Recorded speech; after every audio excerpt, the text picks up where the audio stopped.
All right, we're back at the Bernales Institute of Martial Arts, downtown Salt Lake City, Utah, with my friend Paul Roberts. You know, a lot of times I get a lot of these great techniques from Crew Will or you know, Mike Diaz, Chris Wells, Eric Paulson, you know, all these guys, and I'll kind of play with them and come up with my own kind of variation on it. Not that the other stuff doesn't work. It's just kind of stuff that comes up during a roll or whatever, and you're like, well, that kind of works. So right here, and again, he punches, and I want to move my head and pull with my legs. That's the most important part, not getting that punch in your nose. And I ended up with the overhook here. Sometimes he punches, and then I slip it to the outside, and I have the head and arm position. And we have the submission from here and all the sweeps that Crew Will and Coach Brandon showed from here. And then sometimes you pass it all the way out and you get this far side overhook.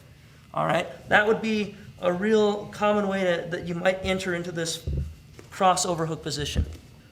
So there are other ways you can enter into this, though. We were showing the punches just a second ago, but as we were showing the posture breaking series, if he goes for that neck crank, I can come here and shuck, and then from right there, feed that grip right there.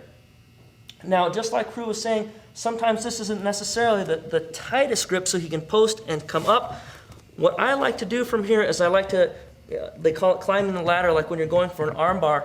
You just start coming here, and just winding it back up until you get this outside arm right here under the armpit. Once you get that, give him the Italian salute. Hand goes on the deltoid here, back of the deltoid. And it's basically it's not really a bicep cutter.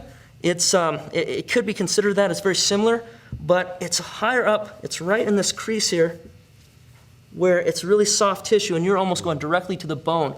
Right behind this, and we'll get Dr. Kachamani to talk about this a little bit deeper in a future episode, there is a major nerve bundle called the Brachial Plexus. All the nerves that feed into all the muscle structures here started at a node or the brachial plexus right under that armpit. So you're right close to that bundle right here. So however I decide to get to this position, I start climbing up until I get to here. I want the sharp part of my bone right into that the armpit, as close to his armpit as I can.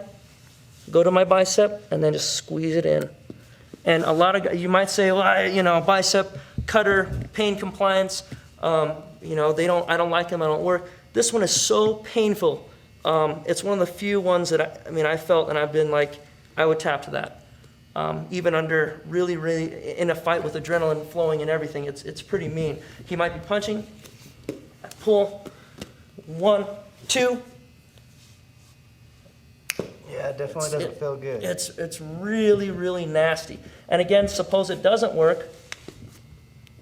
Okay, he really grits his teeth and just bears it. What am I out? I still have this nice position. I can go to his back. I can work those cool looking sweeps and all that other kind of stuff. V-lock, all of that kind of stuff still there. But this is a nice one.